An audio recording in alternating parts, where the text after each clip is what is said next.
La entrevista es con José Luis Pérez Guadalupe. Buenas noches. Buenas noches, César. Un gusto estar en tu programa y a tus órdenes. He leído asombrado y conmovido este libro, El tren de Aragua y el crimen organizado en América Latina, de José Luis Pérez Guadalupe, Lucía Nuño Vero Cisneros y Guillermo Coronado Cialer. Digo asombrado, y es la palabra, porque yo creía, como muchos, que el tren de Aragua era, en fin, una banda temible, organizada, violenta, letal, de una crueldad que no conocíamos los peruanos, pero que era una banda. Y aquí, en este libro, se demuestra que no es tal. Es una organización auspiciada originalmente desde el gobierno de Venezuela, ¿verdad? Así es, César. Igual el libro podría llamarse, en verdad, Más allá del tren de Aragua, porque en estos casi 3 años de investigación hablamos de la emigración delictiva venezolana. Es decir, no solo es el tren de Aragua, sino que hay trenes en Venezuela y cada uno vinculado a un gran penal dentro de Venezuela. Y aparte de los trenes, tienes el modelo Caracas, que es de la capital. Pero como tú bien has mencionado, directa, digamos, no es fruto de una estrategia bien pensada del gobierno chavista por crear este tipo de organización, porque sería atribuirle a Maduro una inteligencia estratégica que nunca ha demostrado, nunca ha aplicado, sino que es pura negligencia, brutalidad, insidia, dejadez, que ha permitido que en su país, por ejemplo, en el 2011, todos los penales de Venezuela sean tomados por los internos. Se los regala, literalmente. Y a partir de 2015 también le regala los barrios, algunos barrios, para que también la delincuencia domine. Y eso hubiera quedado en Venezuela, si no hubiera sido por la tercera ola migratoria a partir del 2017 y 2018, que no solamente salen 8 millones de venezolanos huyendo de la pobreza, sino que junto con ellos justamente sale también esta emigración delictiva venezolana, y es lo que tenemos en la gran mayoría de los países del continente, este fenómeno, como lo bien lo has mencionado, y no solo es lo que has mencionado, de una banda delictiva, sangrienta, letal, es otra cultura delictiva, otra cultura carcelaria que lógicamente ha afectado a todos los países de la región, pero en diferente proporción y por diferentes razones, que justamente es lo que abordamos en el libro. Hay una descripción aquí de la prisión de Tocorón que era como un club. Impresionante. El niño guerrero tenía una casa de 2 pisos, con piscina, con aire acondicionado. Había una discoteca llamada Tokio, en donde hacían lo que les daba la gana, y había negocios. Venta de drogas, venta de alcohol, venta de lo que fuese. Es decir, efectivamente, el gobierno chavista decide darle a los delincuentes el dominio, la gobernanza de las cárceles. Así es, y no, lo peor de Y eso todo... es lo que, claro, perdóname, Sí, por eso favor. es lo que los peruanos no entendimos. Los Así peruanos es. no supimos qué enemigo era este, de qué calidad era, de qué estatura era y de qué crueldad podía ser. Y mira, así es, y justamente es que no es solo Tocorón, es el 62% de los penales de Venezuela que llaman penales abiertos, que era de autogobierno de los presos. El 28% eran de cogobierno, okay, menos un 10% solamente si regía el Estado venezolano, bueno, lo que hay, el gobierno o desgobierno, el crimen organizado que está en el gobierno de Venezuela. Y eso es justamente lo que hace que, digamos, tenemos el tren de Aragua, el tren del Sur, el tren del Llano, el tren del Pacífico. Es decir, estas organizaciones, como cientos bandas criminales en Venezuela, se fortalezcan cuando toman un penal. Y ahí es donde llegan a ser realmente una megabanda. Pero una vez que le dan los penales, también le regalan la ciudad. Y entonces, cuando salen... Por ejemplo, San Vicente, ¿no? Por ejemplo, San Vicente de Tocorón, que es el caso más palpable, el primer caso, y le llaman zona de paz, porque hay mucho eufemismo. Zona de paz, porque era donde la policía no podía entrar. Así no podía es. entrar nadie excepto ellos. La primera norma es que los policías que vivían en esa zona tenían que salir. Segundo, los delincuentes que vivían en esa zona o se sometían o se iban o se morían.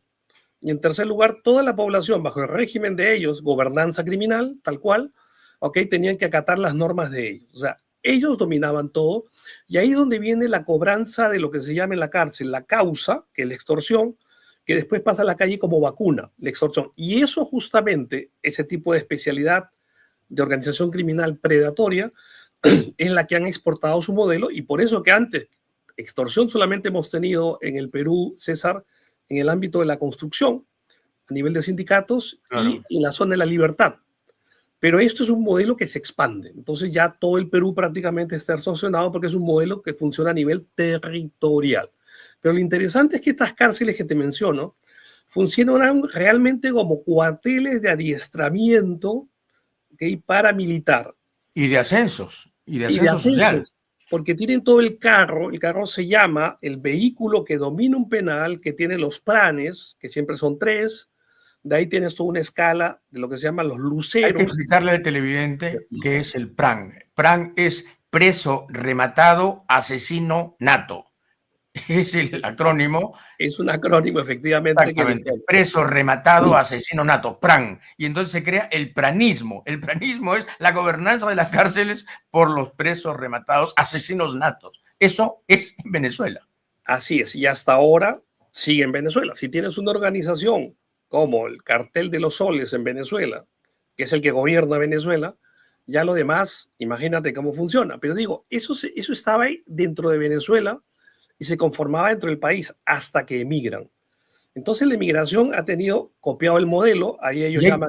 Y hay que decirle a la gente que nos oye, para que entienda bien, José Luis, ¿por qué huyen? ¿Por qué huyen? Huyen porque el gobierno reacciona y entonces empieza a matar. Así es. Abiertamente empieza a matar a los delincuentes desorbitados. Y entonces hay mucha gente que confiesa, además en el libro, muchos de los presos que están aquí en Lima o en varias cárceles del Perú, confiesan que huyeron porque los estaban matando. Así es, tal cual. Nosotros diferenciamos 2 tipos de delincuencia, es decir, nosotros llamamos emigración delictiva venezolana porque hemos detectado un grupo, lógicamente minoritario, no hay que generalizar ni estigmatizar a toda la migración venezolana, que ya era delincuente en Venezuela, que había estado presa en Venezuela y que viene para delinquir al país. Entonces, ese es nuestro público y a ellos son los que entrevistamos en primer lugar, y creo que esa es la gran ventaja comparativa, que no lo hemos encontrado en ninguna otra publicación, César, que nosotros partimos del testimonio de los mismos protagonistas de la inmigración delictiva venezolana. No hemos encontrado en ningún otro libro eso, y luego confrontamos eso que hemos recogido de primera mano con la bibliografía de venezolanos sobre Venezuela. ¿Y qué encontramos? Que hay un match, una coincidencia, pero claro, nosotros teníamos la fuente viva de la información. Y después ya hemos hecho un análisis criminológico sobre el fenómeno. Entonces, de primera mano, justamente lo que tú bien mencionas, cuando yo le preguntaba, ¿por qué viniste al Perú a delinquir? Y todos, la gran mayoría, me decían por la OLP o las FAES. ¿Qué cosa eran? En buen romance, comandos de la muerte, constituidos por el gobierno ya de Maduro, ¿okay? Entonces, que los dedicaban a matar, tal cual. Ahora, todo eso está, César. La OLP eran cooperativos de liberación del pueblo y las FAES eran fuerzas de acciones especiales, escuadrones de la muerte del oficialismo para deshacerse de los delincuentes más notorios. Todo está documentado en Inside Crime, está documentado en ONGs venezolanas de derechos humanos. Es decir, personalmente, César, yo... A mí lo que más me ha asombrado es que esto, digamos, se consolida como política en el año 2011, cuando asume Iris Varela. Pero antes también estaba consentido todo cuando el ministro de Justicia era Tarek El Aissimi, que es el que autoriza el ingreso de maletas sin revisión a los penales y visitas interminables que podrían durar semanas en las prisiones. Es exacto, y es por eso que, solamente por darte un dato, en 2017 habían 50 presos venezolanos en el Perú, 50, y ahora hay más de 4.000. Entonces, cuando viene la avalancha de presos, o sea, delincuencia capturada, van a la cárcel, ellos quieren copiar su modelo, el modelo de allá, que estamos describiendo. Y gracias al INPE y la autoorganización de los internos, que no lo logran en absoluto, en absoluto. ¿Pero por qué? Porque ellos venían con ese esquema de cárcel, el que tú estás mencionando.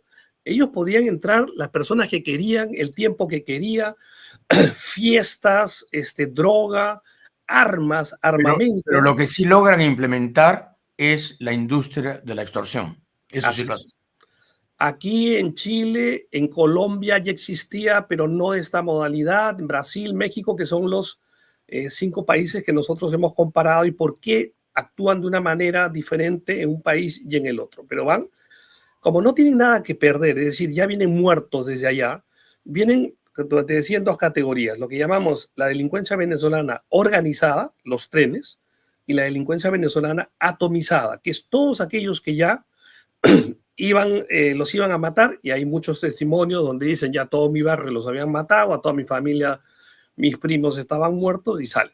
Sea por lo que sea, pero tenemos en nuestros países ahora cientos de delincuentes que han salido, que pueden estar trabajando en cualquier momento, pero si se activan, y más aún si han estado en una cárcel abierta, con esas características, lo más importante es que ya aprenden todos los códigos, aprenden la jerarquía, manejan armas, entonces pueden inmediatamente cualquier célula.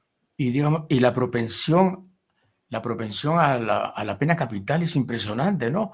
Sí, O sea, por ejemplo, a los homosexuales los mataban, sí. simplemente.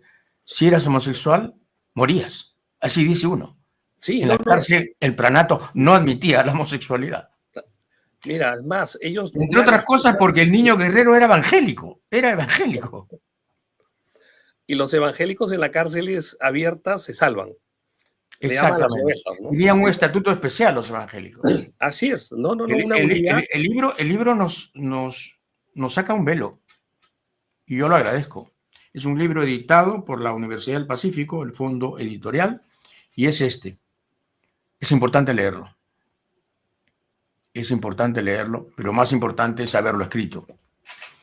Mira, César, yo quiero agradecer antes de terminar tu programa en la Universidad del Pacífico, porque como una universidad de excelencia nos ha permitido estar un semestre en Brasil investigando, estar 3 meses en Estados Unidos, estar 2 meses en Chile, viajar varias veces en Colombia para hacer esta investigación.